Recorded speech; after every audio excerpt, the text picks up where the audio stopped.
দর্শক, কি এক আজব ঘটনা শুনলাম। দুনিয়ার উপরেই এক কবরে নাকি একই পরিবারের 4 জন বাস করতেছে। হ্যাঁ, একদম সত্যি কথা শুনছেন।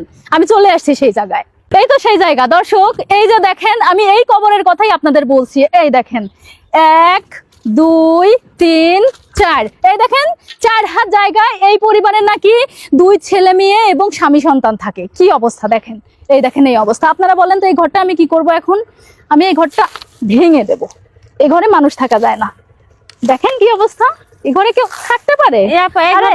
ভাঙতেছেন কিসের জন্য? কি ভাঙবো না তো কি করবো? 4 হাত ঘরের মধ্যে আপনি আপনার সন্তান নিয়ে কিভাবে থাকেন? ছোট ছোট বাচ্চাদের নিয়ে কিভাবে থাকেন? আমার দুটি ছাওয়ালে আমি কোথায় থাকবো? কোথায় থাকবেন সেদিন তো পরে। এটা তো একটা কবর রে ভাই। এখানে কারেন্ট আছে? না, কারেন্ট নাই। লাইট আছে? না। তাইলে আপনি এই ঘরে বাচ্চাদের নিয়ে কিভাবে থাকেন আমাকে বলেন। আপনার এই ঘর, আপনি খোলা আকাশের নিচে থাকবেন, তাও মানুষ আপনাকে ভালো বলবে। আপনি এই 4 হাত জায়গার মধ্যে বাচ্চাগুলোকে এরকম কষ্ট দিচ্ছেন কেন? আশপাশে কেউ নাই? সরেন, আমি আপনার ঘর ভেঙে ফেলবো। সরেন আপনি। ভাঙেন না, ভাঙেন না, ভাঙবো আমি। আপনার ভাঙেন না, কারণ আপনি এই ঘরের মধ্যে এইভাবে থাকতে পারেন না। ভাঙেন না। তারপর ভাঙেন না, ভাঙেন না। না, আমার দুটি ছাওয়ালে থাকা লাগবে না। সরেন। দেখেন, আমি যে কবর বলেছি আপনাদের, কতটা দুঃখ যন্ত্রণার ক্ষোভ থেকে বলেছি। দেখেন, এই এলাকাতে কি কেউ নাই? 4 হাত ঘরে 2টা বাচ্চা নিয়ে স্বামী সন্তান কি থাকা যায়? স্বামী সন্তান নিয়ে আপনারা বলেন। এরপরে যদি এই ঘরটা ভাঙা আমার অন্যায় হয়ে থাকে, তাহলে আমি অপরাধী। হ্যাঁ, আমি 100% অপরাধী। আপা শোনেন, আপনার এই ঘরটা অন্তত মানুষের থাকার জন্য ছোটখাটো একটা হলেও আমি ব্যবস্থা করে দিব। ইনশাল্লাহ আগামীকাল আপনার বাড়িতে ঘর উঠবে। দর্শক, আপনারা সবাই সাক্ষী। এই যে আপনাদের সাক্ষী রেখে আমি ভেঙে দিলাম ঘর।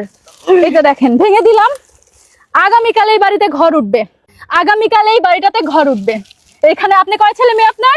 2, 1 ছেলে 1 মেয়ে। 1 ছেলে 1 মেয়ে। আপনার স্বামী কি করে? কৃষি কাজ করে। কৃষি কাজ করে। এই যে আমি ভেঙে দিয়ে গেলাম, ঠিক আছে? আমাকে চিনে রাখেন। আমি আইসে আপনার ঘর করে দেব, ঠিক আছে? এই যে আমি আপনার ঘর ভেঙে দিলাম না, আমি কথা দিচ্ছি আমি আপনার ঘর করে দেব। জান, আপনি আর টেনশন করেন না। দিবেন তো? অবশ্যই দিব না মানে? আমি অবশ্যই দিব, এবং আমার হাজার হাজার ভাই বোন সাক্ষী, আপনারা সবাই সাক্ষী। আমি এই মহিলার ঘরটা করে দিব। তার 2টা সন্তান আর স্বামী নিয়ে এই ঘরে থাকেন। হ্যাঁ, এই ঘরে থাকে। আল্লাহ, কারেন্ট নাই, লাইট নাই, কি অবস্থা রে খুদা। দেখেন দর্শক, আসেন, এই দেখেন আমি ভেঙে দিলাম। কেন বললাম রে ভাই যে 4 হাত ঘরের মধ্যে থাকে? এই দেখেন, এইটা দিয়ে ওটা 4 হাত ঘরের মধ্যে অবস্থান করে। এ পাশে কি করেন? এই পাশে খাওয়ার কিছু জিনিসপাতি রাখে। আহারে, হায় রে জীবন। মানে কি বলবো, মানুষের বাথরুমও হয় এর থেকে বড়। বিশ্বাস করেন, কথাটা বলতে খারাপ লাগছে, কষ্ট লাগছে। এরকম একটা অসহায় মানুষের সামনে কথাটা বলছি, কিন্তু তারপরে আমাকে বলতে হচ্ছে। কারণ সমাজের যা চিত্র, সমাজের যা বৈশিষ্ট্য, বর্তমানে সমাজের যা অবস্থা, আমার মনে হয় আপনাদের জানান দেওয়া দরকার। দেখেন, আপনি একটু খেয়াল করেন, প্রত্যন্ত বিল, আশেপাশে কেউ আছে? দেখেন, সর্বহারা মানুষ যেরকম অবস্থান করে, এই মহিলাটার অবস্থান হয়েছে ঠিক সেরকম। 2 সন্তান আর স্বামী নিয়ে যে তার কি করুণ অবস্থা। আজকে কি খাইছেন? আজকে ভাত রান্না করছিলাম। কি দিয়ে ভাত খাইছেন? ধুমে নাচ্ছিলাম। ধুমে? খালি ধুমে? খালি ধুমে। মাছ খান না কতদিন? আজ মেলা দিন হলে খাওয়া হয় না। মেলা দিন হলো খান না? তাহলে ছোট ছোট বাচ্চারা কি খেতে পারে?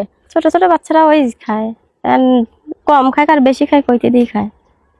দর্শক, নার্গিস আপার মতো এরকম চিত্র আমি কারোর আর দেখতে চাই না। বিশ্বাস করেন, আমার সাধ্য অনুযায়ী আমি সর্বোচ্চ চেষ্টা করব।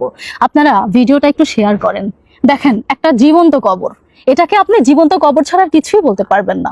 4 জন মানুষ এই 4 হাত ঘরের মধ্যে থাকে। কালকে ইনশাল্লাহ অবশ্যই তার এই মাটিতে, এই ভিটার উপরেই একটা ঘর উঠবে, যে ঘরে সে তার 2 সন্তান এবং স্বামীকে নিয়ে অন্তত একটু স্বাভাবিক জীবন যাপনে ফিরে আসবে, একটু ভালোভাবে বাঁচবে। আপনারা সবাই সাক্ষী, ভিডিওটা শেয়ার করেন। ইনশাল্লাহ কালকে এই ভিটাতেই এই আপার মাথার উপর ছাদ হবে, এই বাড়িতে নতুন ঘর উঠবে।